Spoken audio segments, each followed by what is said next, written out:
कुंवर नारायण। कुंवर नारायण का जन्म 19 सितंबर 1927 में लखनऊ, उत्तर प्रदेश में हुआ था। कुंवर नारायण ने कविता लिखने की शुरुआत सन 1950 के आसपास की।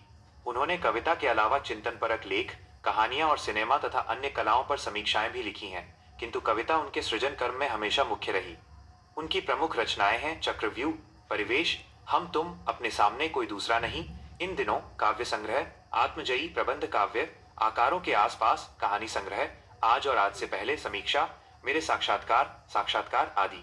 कुंवर नारायण जी को अनेक पुरस्कार एवं सम्मान प्राप्त हो चुके हैं, जो इस प्रकार हैं: माइनस साहित्य अकादमी पुरस्कार, कुमारन आशान पुरस्कार, व्यास सम्मान, प्रेमचंद पुरस्कार, लोहिया सम्मान, कबीर सम्मान आदि। कुंवर नारायण पूरी तरह नगर संवेदना के कवि हैं। विवरण उनके यहाँ नहीं के बराबर है, पर वैयक्तिक और सामाजिक ऊहापोह का तनाव पूरी व्यंजकता के साथ प्रकट होता है। आज का समय और उसकी यांत्रिकता जिस तरह हर सजीव के अस्तित्व को मिटाकर उसे अपने लपेटे में ले लेना चाहती है, कुंवर नारायण की कविता वहीं से आकार ग्रहण करती है और मनुष्यता और सजीवता के पक्ष में संभावनाओं के द्वार खोलती है। नई कविता के दौर में जब प्रबंध काव्य का स्थान लंबी कविताएं लेने लगी, तब कुंवर नारायण ने आत्मजयी जैसा प्रबंध काव्य रचकर भरपूर प्रतिष्ठा प्राप्त की। उनकी कविताओं में व्यर्थ का उलझाव, अखबारी सतीपन और वैचारिक धुंध के बजाय संयम, परिष्कार और साफ सुथरापन है। भाषा और विषय की विविधता उनकी कविताओं के विशेष गुण माने जाते हैं। उनमें यथार्थ का खुरदुरापन भी मिलता है और उसका सहज सौंदर्य भी। तुरंत काटे गए एक वृक्ष के बहाने पर्यावरण, मनुष्य और सभ्यता के विनाश की अंतर्व्यथा को अभिव्यक्त करती यह कविता आज के समय की अपरिहार्य चिंताओं और संवेदनाओं का रचनात्मक अभिलेख है। यह कविता कुंवर नारायण के कविता संग्रह इन दिनों से संकलित है। एक वृक्ष की हत्या।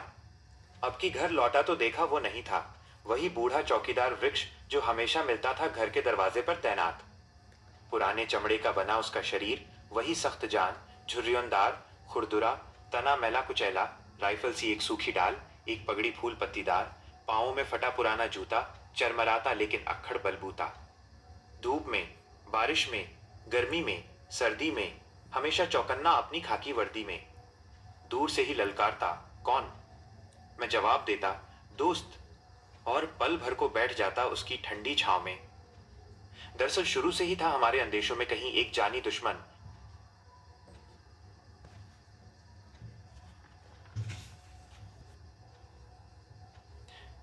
कि घर को बचाना है लुटेरों से, शहर को बचाना है नादिरों से, देश को बचाना है देश के दुश्मनों से।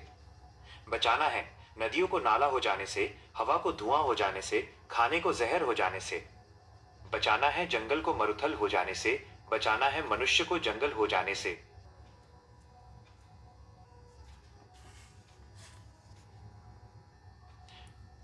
कविता का भावार्थ। एक, पेड़ की याद, पहली छवि।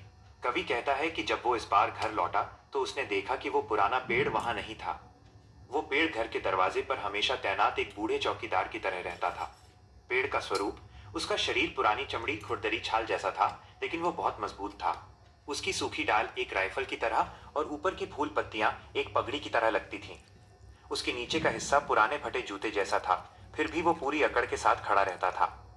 सजगता, चाहे धूप हो, बारिश हो, गर्मी हो या सर्दी, वो पेड़ अपनी खाकी वर्दी, छाल के रंग में हमेशा चौकन्ना रहता था। मित्रता, जब भी कवि घर आता, पेड़ उसे दूर से ही ललकारता, कौन? और कवि जवाब देता, दोस्त। इसके बाद कवि उसकी ठंडी छांव में सुस्ताने के लिए बैठ जाता। 2, मानवता और पर्यावरण का संकट, दूसरी छवि। कविता के दूसरे भाग में कवि एक बड़ी चेतावनी देता है। वो कहता है कि हमें केवल उस पेड़ को ही नहीं, बल्कि पूरी दुनिया को बचाना है। लुटेरों और दुश्मनों से बचाव, घर, शहर और देश को बाहरी और भीतरी शत्रुओं से बचाना आवश्यक है।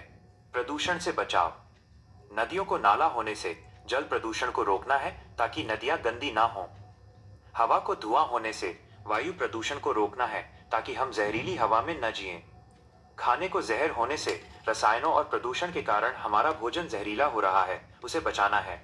विनाश की चेतावनी, कवि कहता है कि हमें जंगल को मरुस्थल, रेगिस्तान होने से बचाना है और सबसे महत्वपूर्ण, मनुष्य को जंगल, असभ्य या जंगली होने से बचाना है। मुख्य संदेश। इस कविता का मुख्य संदेश यह है कि प्रकृति की हत्या वास्तव में मानवता की ही हत्या है। यदि पेड़ पौधे और नदियां नहीं बचेंगी तो मनुष्य भी अपनी संवेदना खो देगा और ये दुनिया रहने लायक नहीं बचेगी।